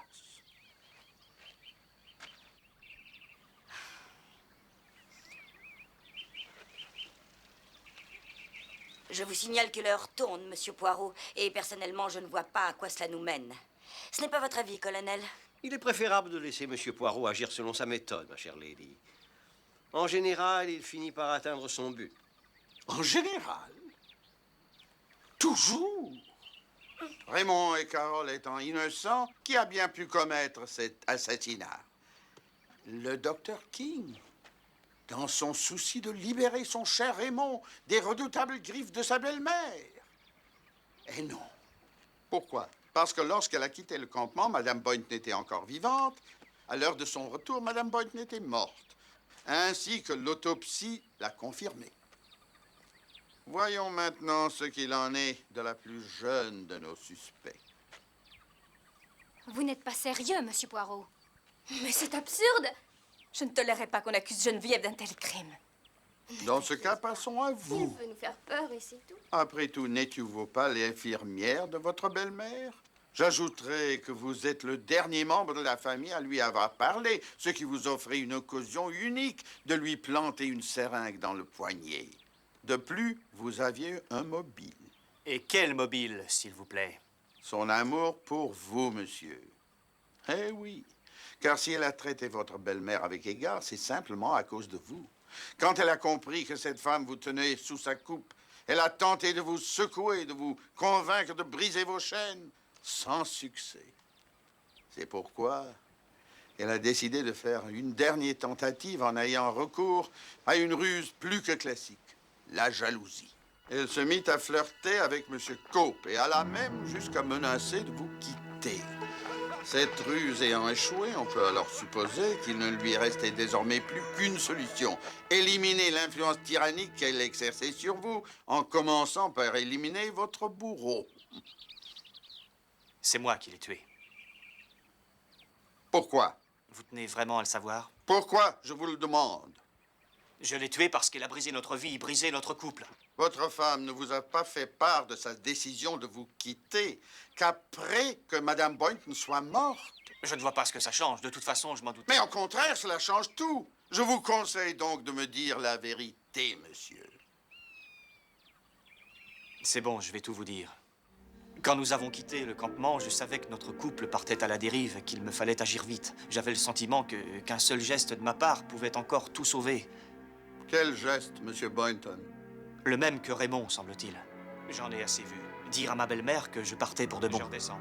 Mon intention était d'emmener Nadine avec moi le soir même, à condition, bien sûr, qu'elle soit d'accord. Et quand vous êtes arrivé au campement? Mère, réveillez-vous, Nadine et moi, nous... J'étais en train de lui parler quand tout à coup, je me suis rendu compte qu'elle était morte. Je ne savais pas quoi faire. C'était à ce moment-là que vous avez tourné les aiguilles de sa montre. Oui, elle était posée sur ses genoux. J'ai agi machinalement. Son bras était inerte, c'était horrible. Ensuite, je suis descendu au chantier de fouilles. Voilà, je vous le jure, c'est toute la vérité. Je vous crois, monsieur Boynton. Votre récit s'accorde non seulement parfaitement avec les faits, mais également avec l'état de choc dans lequel vous étiez. Tout ça est très intéressant, je dirais même touchant. Mais je suis attendue à la réception par Lord Peel et dans moins d'1h30. Rien ne vous empêche de poursuivre cette démonstration sans moi, je suppose. C'est heureux, car je m'en vais. Bien sûr, Lady Westholm, bien sûr. Je comprends que vous ne vouliez pas manquer le toast à Sa Majesté. Il serait d'ailleurs peut-être temps que nous partions, surtout si tout ce petit monde veut fêter avec nous le couronnement de notre roi George VI. Je ne sais si je dois regretter que notre pays n'ait pas accueilli votre Madame Simpson. J'avoue que je suis très déçue. J'avais un peu espéré qu'une Américaine serait capable de se faire un chemin jusqu'au trône. Colonel Carberry, est-ce que nous sommes invités au bal du couronnement? Mais oui, mademoiselle Boynton. Ah, c'est gentil. Sarah? Je crains fort qu'on ne puisse guère chalouper ce soir. Non. Alors, vous savez qui l'a tué maintenant? J'ai jusqu'à minuit pour répondre, Mais colonel. dites-moi, comment se fait-il que vous n'ayez pas parlé du meurtre du jeune Hassan? Il sera toujours temps d'en parler plus tard. D'ailleurs, il ne fait que confirmer ce que je sais déjà. Oui? Et voici les renseignements que vous m'aviez demandés.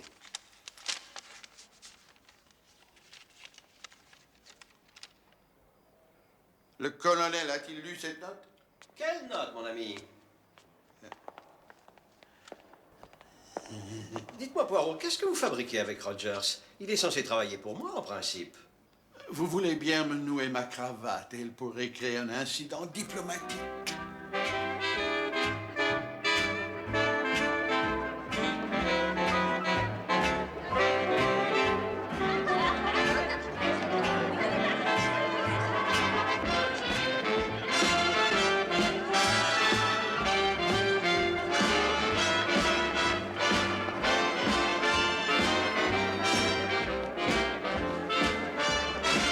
Tu ne vas pas le regretter. Tu veux rire?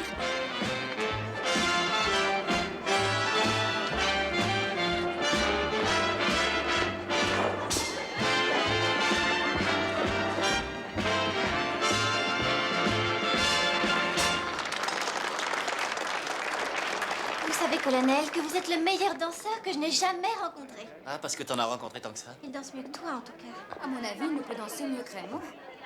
Eh bien, je trouve que si. Vous êtes trop aimable, ma petite amie. Ça vous a plu? Monsieur Poirot ne devrait pas danser. Quand on est si gras, c'est mauvais pour le cœur. Alors, monsieur Poirot, quand va-t-on savoir qui est l'assassin? Ah! Oh, quelle importance! Comment ça, quelle importance? Moi, j'aimerais bien savoir. Au fait, qu'est-ce qui vous fait croire qu'il n'est pas de la famille? Eh bien, tout simplement deux faits. Le premier, la victime prenait un remède à base de digitaline. Et le second, la disparition d'une seringue hypodermique. Or, il est clair qu'aucun membre de la famille n'avait, s'il voulait la tuer, besoin d'une seringue. Il lui suffisait d'augmenter jusqu'à la rendre mortelle la dose de digitaline. Cet excès pouvant être attribué à une faute de pharmacien, vous comprenez. L'assassin s'est donc servi d'une seringue pour l'unique raison qu'il n'était pas suffisamment intime avec la vieille dame pour pouvoir se permettre d'entrer dans sa tente et de toucher au flacon contenant son remède. Donc, de tous les suspects, le coupable le plus vraisemblable semble être M. Cope, puisqu'en la tuant, il se sera racheté de son indélicatesse. Elle m'a en effet forcé à faire disparaître le Second Testament. Fort heureusement, cette petite injustice a pu être réparée au bout de quelques semaines. N'en parlons plus, voulez-vous? Il a quand même essayé de nous tromper. Et alors, on a bien projeté de la tuer? Continuez, je vous en prie. Madame Boynton semblait prendre un certain plaisir à empêcher ses enfants de rechercher la société de leurs semblables. Pourtant, l'après-midi de sa mort, c'est elle qui a insisté pour qu'on la laisse et incite ses enfants à faire une balade. Mais pourquoi? Par commodité. Madame Boynton a en effet éloigné sa famille simplement parce que, pour parler vulgairement, elle avait d'autres chats à fouetter. Dr. King, voulez-vous nous dire les termes dont vous vous êtes servi pour qualifier son attitude? Je l'ai qualifié de lamentable et de grotesque. Très précisément. Et c'est à ce moment-là que, se voyant attaquée de front et remise en cause par une jeune fille sensée, elle s'apprête à laisser exploser sa fureur. Alors que va-t-elle? Que voit-elle? Un visage surgi du passé, quelqu'un qu'elle reconnaît. Une autre victime toute chaude, qu'elle se voit déjà enserrée dans ses griffes. Rappelez-vous ce qu'elle a dit au Dr. King. Je n'oublie rien. Qu'il s'agisse d'un acte, d'un nom ou d'un visage. En fait, ces mots n'étaient pas adressés au Dr. King, mais à une personne qui se tenait derrière elle. Considérons maintenant les événements de cette tragique journée. Une fois les enfants partis se promener, Lady Westholme soutient qu'elle a vu un serviteur arabe se querellant avec Madame Boynton. Vous ne pensez tout de même pas que c'est un des Arabes qui lui a porté le coup fatal? Non, voyez-vous, Mademoiselle Quinton et Lady Westhome disent avoir vu un arabe émerger de la tente occupée par Geneviève. Seulement, comme la tente du docteur est juste à côté, on peut penser qu'ils se sont trompés que l'arabe est entré chez le docteur King. Lady Westhome dit que... Ainsi qu'une espèce d'affreux pantalon, déchiré et rapiécé, et aussi des bandes moltières horriblement mal roulées. D'après Lady Westhome elle-même, elle se trouvait à environ à 200 mètres. Elle affirme n'avoir pas distingué son visage. Pourtant, elle n'hésite pas à donner une description si détaillée de son costume. En fait, aucun arabe n'a eu d'altercation avec Madame Boynton. La personne qui a tué Madame Boynton est exactement la même que celle qui se tenait derrière le docteur King à Jérusalem.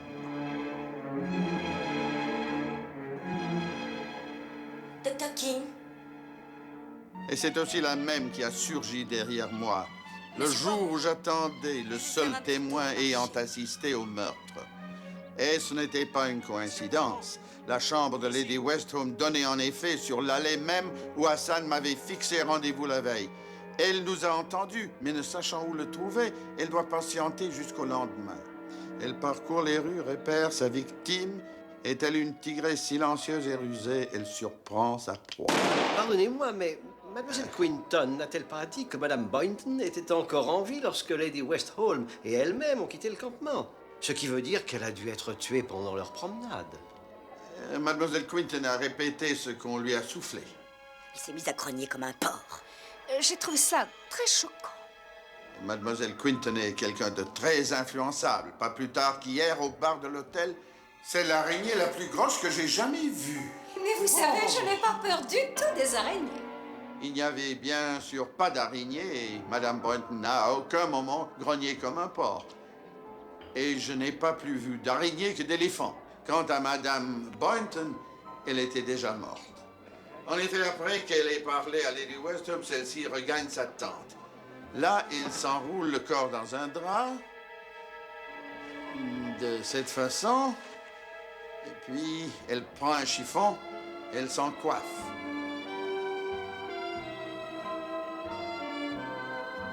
Pour finir, elle s'entoure la tête d'un espèce de cordon. Elle attache ainsi. Ensuite, elle entra dans la tente de Geneviève, par mégarde, d'où l'histoire du cheik. Elle en ressort et se rend alors dans celle du docteur King. Une fois à l'intérieur, elle s'empare de la fameuse seringue, la remplit, ressort de la tente, se dirige vers la vieille dame, agrippe son poignet et lui injecte le poison. Une fois son forfait accompli, elle retourne à sa tente. Puis Mademoiselle Quinton vient la rejoindre et l'invite à aller faire un tour. Mais en quoi Lady Westhome avait-elle plus de raisons de tuer Madame Boynton qu'aucun d'entre nous? Avant d'être anglaise, elle était américaine. Et comme beaucoup, elle est devenue plus anglaise que nature. Sa victime a dit qu'elle n'oubliait jamais un visage. Et c'est vrai. Ajoutez à cela qu'elle avait été gardienne de prison. Et que grâce à Roger, j'ai eu la confirmation de mes soupçons.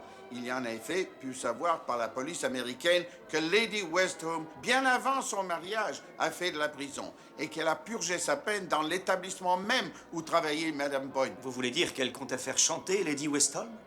Effectivement, mais ce n'est nullement l'argent qui l'a motivée, mais la joie sadique qu'elle éprouvait à torturer sa victime en attendant de pouvoir étaler la vérité au grand jour. Et de façon spectaculaire, évidemment. Précisément, Lady Westhome savait que sa carrière politique prendrait fin si Madame Boynton n'était pas réduite au silence. Mesdames et messieurs, je vous invite tous à vous rendre sur la terrasse pour le feu d'artifice. Un feu d'artifice? On en a déjà eu.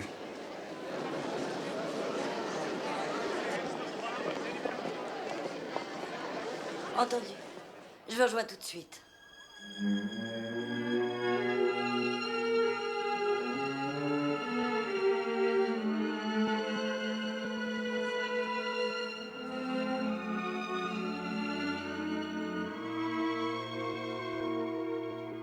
Vous savez ce que c'est de partir de rien, monsieur Poirot? De gravir péniblement les échelons de la respectabilité. Puis, une fois en place, d'être couvert d'honneur et de gloire. Et de voir tout ça réduit à néant. Il valait mieux qu'elle meure. Toute sa famille s'en réjouit. Alors pourquoi devrais-je être la seule à en souffrir? Vous allez me faire arrêter, monsieur Poirot? Cela dépend du colonel Carberry, madame. Allez au diable.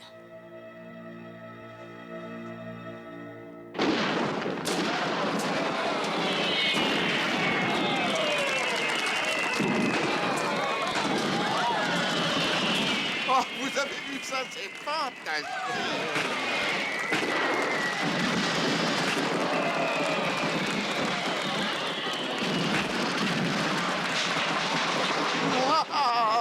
Béni soit le roi, La mon ami. couronne! Vous avez vu la couronne, là? Oui, Hein? n'est-ce pas fabuleux? Mais vous avez vu? Ah, oui. Bravo, fantastique! Oh mon Dieu! La chambre de Lady Westhall. Pardon, Vite, excusez-moi. Un coup de feu. Qu'est-ce que c'était? Elle est morte en nettoyant son arme. Pardon? Un suicide entraînera l'ouverture d'une enquête. Elle a subi assez d'affronts dans sa vie. Qu'elle repose donc en paix.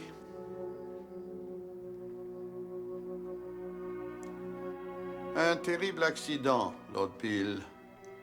Nous n'avons rien pu faire pour la sauver.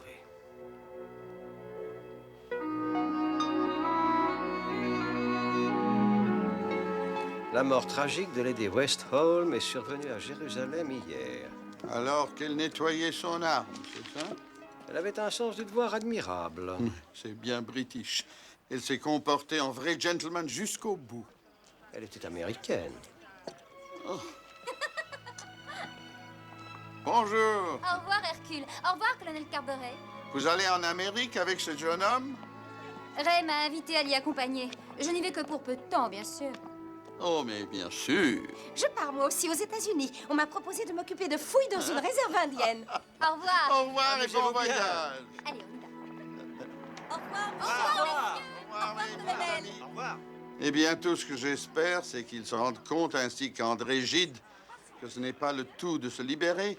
Encore faut-il savoir que faire avec cette liberté. Au revoir. Au revoir. Au revoir, colonel, au revoir.